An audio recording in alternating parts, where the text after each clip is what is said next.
Hello everyone and welcome back to my YouTube channel Gupta classes once again and I hope you are enjoying yourself.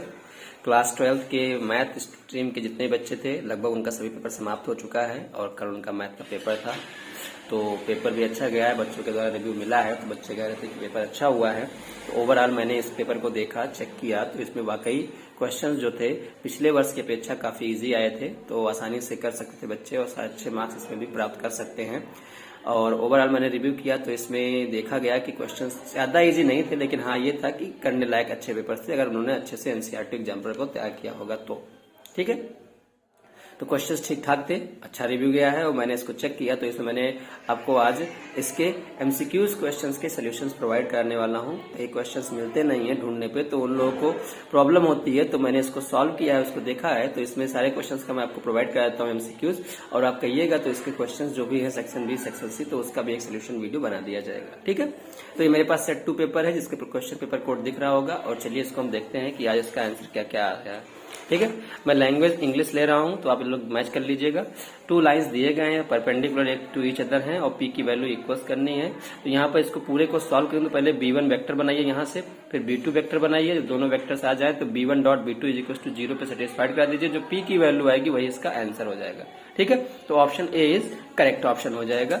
Next question अगर हम बात करें question number 2 की, तो एक आपका ऑब्जेक्टिव फंक्शंस दिया गया है एलपीपी में और इसमें पूछा गया इसकी मैक्सिमम वैल्यू क्या होगी। तो इसके कॉर्नर पॉइंट्स आप चेक कर लीजिए, इस वैल्यू पे सेटिस्फाइड करा दीजिए, जो भी आंसर मैक्सिमम आएगा वही इसका आंसर हो जाएगा। कॉर्नर पॉइंट्स कहां से मिलेंगे, जहां जहां पर ये फिजिबल रीजन इंटरसेक्ट हो रहा है, तो एक यहां मिलेगा, एक यहां मिलेगा, एक यहां मिलेगा, एक यहां मिलेगा। ये चारों कॉर्नर पॉइंट्स हैं, इसके कॉर्नर पॉइंट्स दिए गए हैं, यहाँ 0,50 हो जाएगा, यहाँ पर 0,0, चारों को सेटिस्फाइड इसमें कराएंगे। ठीक है, तो आपका मैक्सिमम जो वैल्यू आएगा वो आएगा 120, जो कि ऑप्शन नंबर सी दिख रहा है। क्वेश्चन नंबर 3 की बात करें बच्चों, the probability distribution random variable x दिया गया है, पूछा गया the probability that the random variable x takes the value 2, तो 2 आने की प्रोबेबिलिटी क्या है, तो प्रोबेबिलिटी आपकी नीचे लिखी हुई 2k, लेकिन 2k में k की वैल्यू चाहिए, और k की वैल्यू कैसे निकलेगी, हमें पता है कि जो प्रोबेबिलिटी होती है किसी भी इवेंट की वो 0 और 1 के इक्वल होती है, बीच में होती है, तो इस पूरे का सम जो है वो 1 के इक्वल कर दीजिएगा, क्योंकि तुम्हें पता है sum of the all elementary events is equal to 1, जितने भी एलिमेंट्री इवेंट्स की प्रोबेबिलिटी होती है वो सब मिला करके उसका सम होता है 1 के इक्वल। तो इसको सॉल्व करेंगे तो k की वैल्यू आ जाएगी, k की वैल्यू को 2k में पुट कर दीजिएगा, जो आएगा आंसर वो आपका सेटिस्फाइड हो जाएगा, तो आंसर आएगा आपका 2/5 यानी ऑप्शन नंबर बी। वहीं क्वेश्चन नंबर 4 की बात करें बच्चों, तो ऑप्शन दिया गया है ए, एक मैट्रिक्स दिया गया है, Cij इसका को फैक्टर है, Aij इसका एलिमेंट है और इस वैल्यू को फाइंड करना है। सिंपल सा बात है, Cij 11 निकाल लीजिएगा, C12 निकाल लीजिएगा, C13 निकालिएगा, सॉल्व करने के बाद A12 एलिमेंट मिल जाएगा, A22 भी मिल जाएगा, A23 मिल जाएगा, सबको पुट करेंगे तो ओवरऑल जो इसका आंसर आएगा वो 30 - 30 जो कि आपका 0 हो जाएगा, यानी ऑप्शन बी इज करेक्ट। ठीक है, चलिए आगे बढ़ते हैं क्वेश्चन नंबर 5 पे। क्वेश्चन नंबर 5 में एक मैट्रिक्स दिया गया है और इसकी वैल्यू फाइंड करनी है, देन द वैल्यू ऑफ के, सेटिस्फाइड करा दीजिए, वैल्यू पुट कर दीजिएगा, के की वैल्यू आसानी से निकल जाएगी, जो कि ऑप्शन नंबर बी मिलेगा, 5 का आंसर आ जाएगा।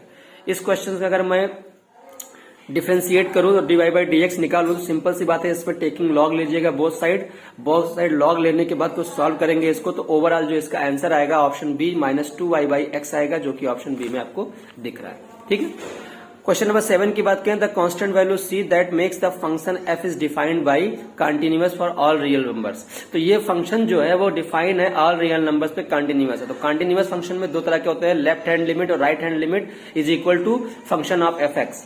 जब ये तीनों इक्वल हो जाते हैं तो वो कंटिन्यूअस फंक्शन कहलाता है। दोनों वैल्यूज आप निकाल लीजिए, लेफ्ट हैंड लिमिट और राइट हैंड लिमिट, फिर उसको पुट कर दीजिएगा, सेटिस्फाइड करा दीजिएगा, तो वहां c की वैल्यू आ जाएगी, c की वैल्यू ऑप्शन नंबर ए आएगा, जो कि -2 है। चलिए आगे क्वेश्चन नंबर 8 की बात करते हैं, the value of the function -1 to 1 integrate करना है मॉडुलस ऑफ x। तो इस तरह के क्वेश्चन मैंने बताए थे आप लोगों को, एनसीईआरटी के क्वेश्चंस हैं। ठीक है, हालांकि क्वेश्चन चेंज हुआ है लेकिन मेथड वही है। तो मॉडुलस जब लगा होता है तो वो फंक्शन 2 कंडीशन सेटिस्फाइड करता है, एक -x के लिए भी होता है, एक +x के लिए भी होता है। तो कंडीशंस होती है, तो कंडीशन से यहाँ से फंक्शन बनेगा। अब इस फंक्शन को चेक करना है कब नेगेटिव आएगा कब पॉजिटिव आएगा, तो इन दोनों फंक्शंस को 0 और -1 से और 1 से 0 तक आपको लेके जाना है। ठीक है, तो 2 फंक्शंस में डिस्ट्रीब्यूट करना है, सॉल्व इसको करेंगे तो ओवरऑल इसका आंसर ऑप्शन नंबर सी, जो कि 1 आएगा। तो इस तरीके के क्वेश्चंस आपको एनसीईआरटी में भी देखने को मिलेगा, कई सारे क्वेश्चंस थे तो आप उसको चेक कर सकते हैं। ठीक है, तो ऑप्शन नंबर सी इसका राइट आंसर है।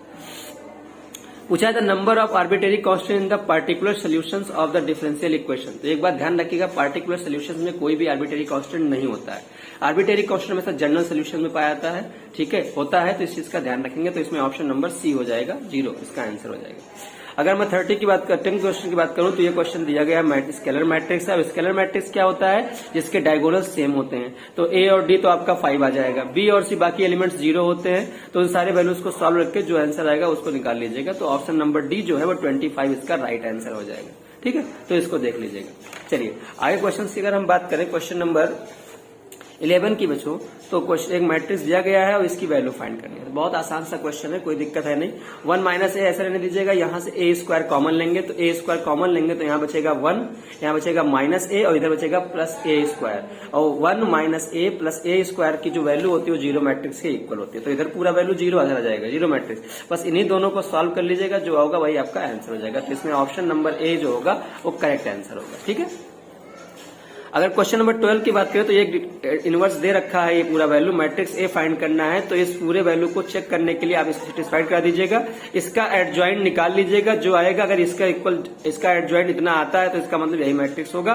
तो ऑप्शन बी जो होगा वो करेक्ट आंसर आपका होगा क्वेश्चन नंबर 12 का।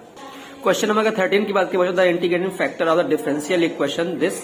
ये इसका डिफरेंशियल इक्वेशन का इंटीग्रेटिंग फैक्टर निकालना है। तो पहले इसको हमें इस फॉर्म में चेंज करना पड़ेगा, dy by d x plus p x is equal to q, या फिर d x by d y plus p y is equal to q के फॉर्म में। दोनों में से किसी एक फॉर्म में हमें इसको चेंज करना पड़ेगा, तभी हमारा काम बनेगा। तो इसको पहले आप उस समय चेंज कीजिएगा। अब इसमें दिख नहीं रहा है, मैंने चेंज किया हुआ है। तो इसकी ओवरऑल जब वैल्यू निकालेंगे तो इसमें एक आएगा फैक्टर निकालने, I F is equal to होता है e to the power integration p d Y.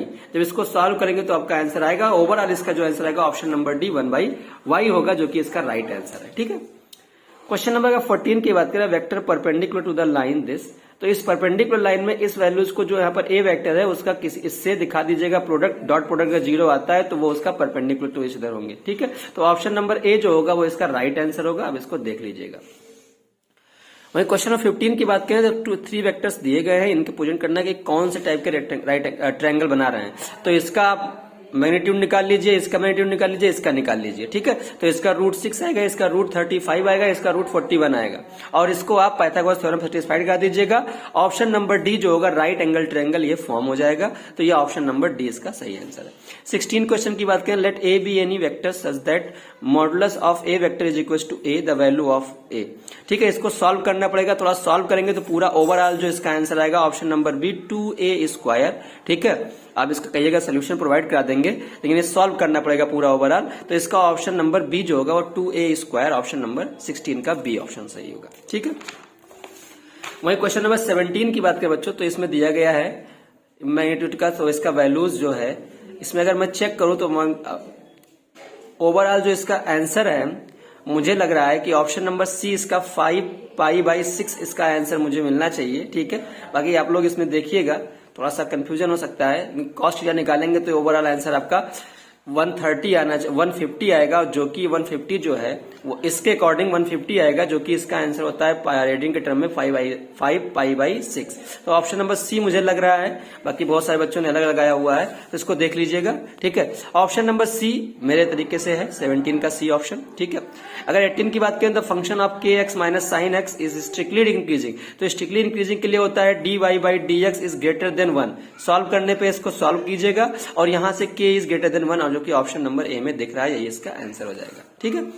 Assertion reason बहुत इजी आया था, आसानी से कर सकते थे, क्योंकि इसमें दिया गया था the corner points of the feasible region of the LBB shown in the below the maximum value of इतना ऑकर्स द इनफाइनाइट पॉइंट। तो कभी हो ही नहीं सकता भाई, फिजिबल रीजन जिन कॉर्नर पॉइंट से मिलेंगे उसी का मिलेगा। तो वैसे ही ये गलत हो गया, ठीक है। तो असर्शन गलत हो गया, तो यहां से ऑप्शन नंबर डी इसका सीधे आंसर हो गया। तो ऑप्शन नंबर डी इसका आंसर हो गया। बाकी दूसरा चेक करने की जरूरत ही नहीं है कि यहाँ पर दोनों रॉन्ग वाला ऑप्शन दिया ही नहीं है। तो ये ऑप्शन नंबर डी यहाँ पर करेक्ट हो गया। आइए क्वेश्चन नंबर 20 की बात करते हैं। तो 20 क्वेश्चन में अगर हम बात करें बच्चों, तो लिखा हुआ है कि the relation x, y, x plus y is a prime numbers and x, y belongs to N natural number, ठीक है। और ये दिखाना है कि ये रिफ्लेक्सिव नहीं है, ठीक है, ये रिफ्लेक्सिव नहीं है। अब पूछा है the number of 2n is a composite number for all natural numbers, ठीक है। तो 2n कभी किसी पे अगर n बराबर 1 रख दोगे तो 2 कहाँ कंपोजिट नंबर है, ठीक है। तो ये वैसे ही गलत हो गया। और ये बात सही कह रहा है कि ये सभी नंबर्स के लिए ये जो आपका है ये प्राइम नंबर ये रिफ्लेक्सिव नहीं होगा। रिफ्लेक्सिव में क्या होता है, खुद का खुद से रिलेशन तो हो ही, साथ में अगर खुद का किसी और से है तो भी चलेगा, ठीक है। तो ये कंडीशन सेटिस्फाइड करनी चाहिए, जो कि इसमें नहीं सेटिस्फाइड नहीं करेगा। तो ये ऑप्शन सही लिखा कि ये रिफ्लेक्सिव नहीं होगा। तो ये सही है और ये गलत है। तो ऑप्शन नंबर सी इसका जो होगा वो करेक्ट आंसर हो जाएगा, ठीक है। तो इस तरीके से आपके 20 क्वेश्चंस एमसीक्यूज के थे। आप इसको मैच कर लीजिए, कोई प्रॉब्लम है तो मुझे बताइएगा, ठीक है। और इसके सोल्यूशंस वीडियो बना सकते हैं, ठीक है, लेकिन थोड़ा टाइम लगेगा। तो आप लोग कहेंगे तो उसको भी अपलोड कर दिया जाएगा। फिलहाल के लिए आज मैं आपको क्लास 12 के सेट 2 पेपर के मैथ के एमसीक्यूज क्वेश्चन का सोल्यूशन प्रोवाइड कर दे रहा हूँ। आप लोग जाकर के चैनल पे इसको देख सकते हैं। और ऐसे ही क्वेश्चंस अगर आपको कोई डाउट है तो मुझे कमेंट में बताएंगे, ठीक है। तब तक के लिए आप लोग एंजॉय करें। Thank you.